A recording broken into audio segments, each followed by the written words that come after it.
आज हम class 9th की बात करेंगे। क्लास 9th में जो आपका एक चैप्टर है, चैप्टर का नाम है एटम्स एंड मॉलिक्यूल्स।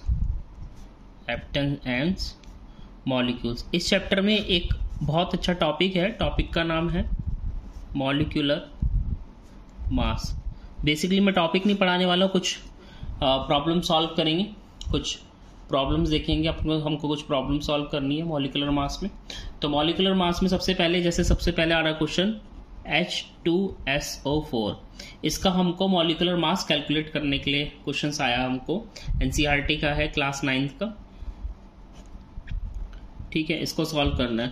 तो मॉलिक्यूलर मास निकालने के लिए सबसे पहले हमको करना क्या होता है उसे ध्यान से देखेंगे। तो जैसे इसमें एटम कौन से दिए, hydrogen, sulphur, oxygen. They are 3 elements. यहाँ पर 3 एलिमेंट है, हाइड्रोजन, सल्फर और ऑक्सीजन। हाइड्रोजन के 2 एटम दिखा रहे हैं, सल्फर का 1, ऑक्सीजन के 4। अब कैसे बताएंगे कि हाइड्रोजन जो सबस्क्रिप्ट में लगा है, यानी जो नीचे लगा रहता है, इसको हम 2 इंटू हाइड्रोजन जो एटम है उसको लिखेंगे, प्लस फिर दूसरा लिखेंगे। जैसे सल्फर है तो 1 सल्फर है, 1 इंटू S, प्लस 4 ऑक्सीजन है तो 4 इंटू ऑक्सीजन। अब कैसे रखेंगे, हाइड्रोजन, सल्फर और ऑक्सीजन का आपको एटॉमिक मास याद होना चाहिए। एटॉमिक मास हम लोगों को लिखना है। जैसे मैं बता देता हूँ, हाइड्रोजन का जो एटॉमिक मास है दैट इज 1U, ये इसकी यूनिट है U, या हम इसकी जगह पर AMU भी लिख सकते हैं। सल्फर का हो गया आपका 32U एंड ऑक्सीजन का आपका हो गया 16U। जहां जहां एलिमेंट हमने लिखे हैं वहां इनका मास हम पुट ऑन कर देंगे। तो कैसे बनेगा ध्यान से रखिए, 2 इंटू 1 हाइड्रोजन की जगह 1, प्लस 1 इंटू सल्फर की जगह 32 एंड प्लस 4 इंटू 16 की जगह आपका ऑक्सीजन की जगह 16 हमने पुट कर दिया। तो 2 1 जा 2, ठीक है, प्लस 32, 1 मल्टीप्लाई बाय 32 इज 32 और 16 इंटू 4 मल्टीप्लाई करेंगे, क्या आएगा 64। वेरी गुड, 64 आएगा। अब 4 2 है ना, 9th का तो बहुत इजी समझा रहे हैं। 4 2 6 6 2 8 that is 8 and 6 plus 3 is 9 that is 98। So ये किसका मॉलिक्यूलर मास हो गया, that is molecular mass of H2SO4। अच्छा, H2SO4 को क्या बोलते हैं हम, that is known as the sulphuric acid. I hope class 9 को समझ में आ रहा होगा, ये बहुत अच्छा है। ठीक है, तो एक प्रॉब्लम और सॉल्व करते हैं, हम दूसरी प्रॉब्लम ले लेते हैं, कोई और नेक्स्ट प्रॉब्लम ले लेते हैं। अगर वीडियो देखना होगा तो पॉज करके आप लोग देख सकते हैं। नेक्स्ट हमारा आ रहा है, इसमें एक बहुत इंपॉर्टेंट दूसरा आइटम ले लेते हैं। जैसे आ गया H2O that is very common. क्या होता है बच्चों H2O, बताइए। वेरी गुड, क्या होता है H2O, that is water. Very good, ये क्या है आपका, वाटर है। ठीक है, H2O वाटर का फॉर्मूला होता है। अब इसका जरा देख लेंगे कैलकुलेशन, तो सेम इसी तरह से 2 ये 2 स्क्रिप्ट में लगा है, सब स्क्रिप्ट में लगा है, तो 2 into H plus 1 into oxygen. Clear है। अच्छा, हाइड्रोजन की वैल्यू ऑलरेडी हमने क्या मेंशन करी थी, हाइड्रोजन का तो मास था दैट इज 1, ठीक है, और ऑक्सीजन का मास क्या था 16। वेरी गुड, 16 था। अब इसकी वैल्यू को पुट ऑन करते हैं, तो 2 इंटू 1 प्लस 1 इंटू 16, तो 2 प्लस 16 और 2 कितने हो गए, वेरी गुड 18। ये आ गया 18U। इसकी एक यूनिट है, ये आपको रखनी पड़ेगी। ठीक है, यहाँ पर हम 18 AMU भी मेंशन कर सकते हैं। आ रहा है समझ में, वेरी गुड। कुछ और क्वेश्चन सॉल्व कर लेते हैं। एक और क्वेश्चन हम देख लेते हैं, see that is HNO3। HNO3 का नाम क्या होता है बताइए। यस, H3 इज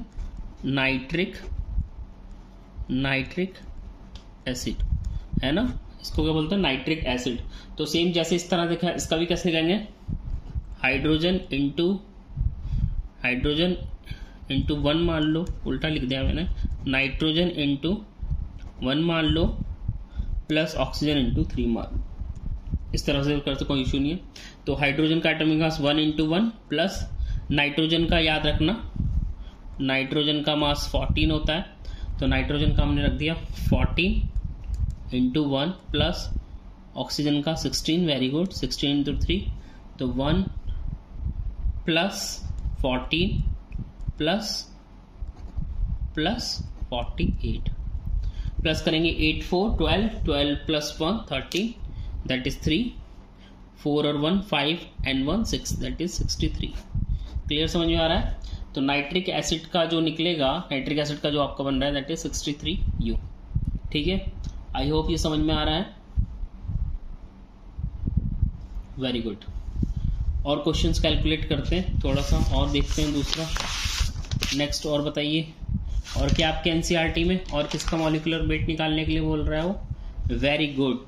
वो आपको क्वेश्चन जो है बेटा सीधा दे सकता है कि ग्लूकोज का कैलकुलेट करना है। You have to be calculate the molecular weight for glucose and what is the formula of glucose?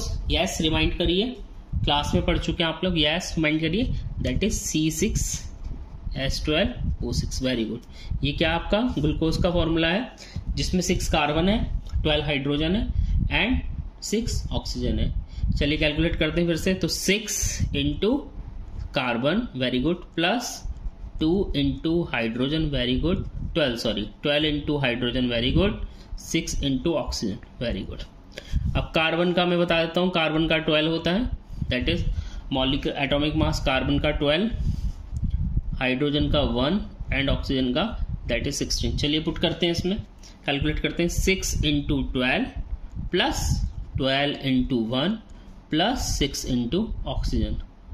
ठीक है, समझ में आ रहा है आपको? 6 इंटू 16। क्लियर? तो कैलकुलेट करते हैं, कैलकुलेट करिए। 72 प्लस 12 प्लस 16 का 6 में मल्टीप्लाई करिए, कितना आएगा? जल्दी बताइए। 16 इंटू 6 कितना आएगा? Very good, 96। कमेंट भी कर सकते हैं आप, वेरी गुड। अब इसको प्लस करेंगे जरा, तो ये हो गया 72 plus 12 plus 96, 6 to 8, 8 to 10, 0, 7 plus 1 8, 8 और 9 17, वेरी गुड, और 1 पावर का दैट इज 180U। तो ग्लूकोज का आपका जो निकल रहा है, ग्लूकोज का आपका मॉलिक्यूलर मास, ये आप क्या निकल रहा है, that is 180U। Very good. Next question देखते हैं। अगला क्वेश्चन वो कह रहा है you have to find out the calculate the molecular mass. Molecular mass किसका निकालना है आपको? नाम है एसिटिक एसिड। ठीक है, एसिटिक एसिड, ये इसका कॉमन नेम है। दूसरा नेम इसका, एसिटिक एसिड का दूसरा नेम क्या होता है? That is ethanoic acid. ये मैं आपको बता रहा हूँ, इथेनॉइक, क्लास 10 में पढ़ेंगे इथेनॉइक एसिड क्यों होता है। तो फॉर्मूला, या तो आपको फॉर्मूला लर्न होना चाहिए, अदरवाइज क्वेश्चन में दिया हो। अगर नहीं दिया है तो इस तरह से करेंगे। तो एथेनॉइक का फॉर्मूला हम बता देते हैं आपको, that is CH3COH। That is the formula of acetic acid, ethanoic acid. ठीक है, अब कैलकुलेट करते हैं।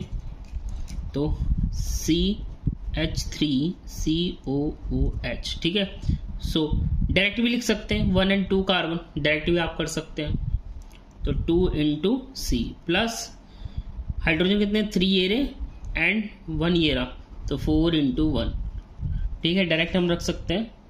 ऑक्सीजन 2 है plus 2 into 2, 2 into, okay. Carbon का एटॉमिक मास मैं एक बार बता देता हूँ, कार्बन का 12 होता है। ठीक है, कार्बन का एटॉमिक मास 12 होता है। ठीक है, एंड हाइड्रोजन का 1 होता है। ठीक है, और ऑक्सीजन का 16 होता है। पुट करिए सारी value, 12 plus 4 into 1 plus 2 into 16, that is 24, that is 4, that is 32। Calculate करिए, सम करिए। 2 4 6, 6 4 10, 0 1 टेंस लगा, तो 2 3 5 5 और 1 6, दैट इज 60। ये आपका आंसर आ गया, molecular mass of acetic acid. I hope ये क्लियर हो रहा होगा आपको। ठीक है, और कुछ क्वेश्चन कर रहे हैं। कई बार सिंपल H2 का पूछ लेगा, N2 का पूछ लेगा, O2 का Cl2 का डायरेक्ट पूछ सकता है। तो H2 का वही करता है 2 into H, that is 2 into 1 that is 2U, ये H के लिए हो गया। 2 इंटू N, N का 14 हमने आपको बताया, दैट इज 28U। ठीक है, ऑक्सीजन का 2 into O, that is 2 into 16 32, and Cl2 2 into Cl 2 into, अच्छा Cl का जो एटॉमिक वेट बेसिकली जो आपको दिया होगा पीरियोडिक टेबल में, वो आपको बता देता हूँ, वो इन्होंने दिया होगा आपको 35.5। ठीक है, वो डिटेल डिस्कस करेंगे कि 35.5 का, तो 2 इंटू 35.5, ठीक है, ये हो जाएगा आपका 71। याद रखना Cl का एटॉमिक मास 35.5। आई होप कि आपको क्लियर हो गया। और क्वेश्चन करना चाहेंगे इसमें? चलिए और क्वेश्चन हम लोग कर लेते हैं। अगला क्वेश्चन हमारा आ रहा है मॉलिक्यूलर मास फाइंड आउट करना है आपको, किसका? That is chloroform. किसका फाइंड आउट करना है? क्लोरोफॉर्म। तो क्लोरोफॉर्म का जो मास, सबसे पहले हम इसको हमें क्या पता होना चाहिए? CH2Cl, CHCl, that is the molecular formula, that is the molecular formula of chloroform, CHCl3। Chloroform का कहाँ यूज करते हैं? Very good. क्लोरोफॉर्म का क्या यूज होता है? क्लोरोफॉर्म का यूज होता है सर्जरी में। ठीक है, डॉक्टर लोग सर्जरी करते हैं, उसमें वही यूज होता है। तो देखते हैं इसका C plus 1 into C 1 into H plus 3 into Cl। Clear? तो 1 into 12 plus 1 into 1 plus 3 into 35.5। ये हमने आपको बता दिया था। क्लोरीन का जो मॉलिक्यूलर वेट होता है वो 35.5 होता है। अब कैलकुलेट कर रहे हैं 12 प्लस 1 प्लस 106.5, तो 0.5 तो ऐसे ही आ जाएगा। ठीक है, 6 प्लस 1 और 2, यस 1 और 2 कितना हो गया? देखो 6 7, 6 प्लस 7, 6 प्लस 1 7, 7 और 2 कितना हो गया? 9। Very good. एंड 1 तो 1 आ जाएगा, एंड नेक्स्ट इसमें आपका 1 आ जाएगा। तो that is the molecular formula of chloroform. Clear? समझ में आ रहा है? और कुछ एग्जाम्पल में दे रहा हूँ, आपके असेसमेंट में है, आपको ये खुद सॉल्व करना है। कमेंट में मेरे को आप इसके आंसर बताना।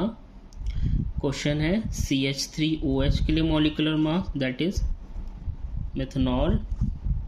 ठीक है, या इसका दूसरा नाम हम उसको बोलते हैं मिथाइल अल्कोहल। ठीक है, और किसका है अगला? इसमें मैं एक और दे रहा हूँ आपको C2H5OH that is ethyl alcohol. ठीक है, और इसमें मैं आपको CH2 कार्बन डाइसल्फाइड नाम है, कार्बन डाइसल्फाइड। ठीक है, और फोर्थ C2H6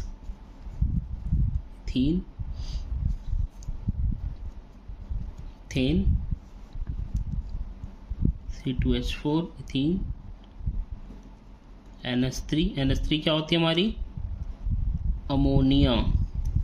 ठीक है, और उसके बाद CO2 carbon disulphide. Carbon disulphide कौन सी गैस होती है? जो हम एक्सेल करते हैं। ठीक है, तो ये होमवर्क है आपके, मैं इसका शॉर्ट्स में आंसर अपलोड कर लूँगा, आप चेक कर लेंगे। Thank you.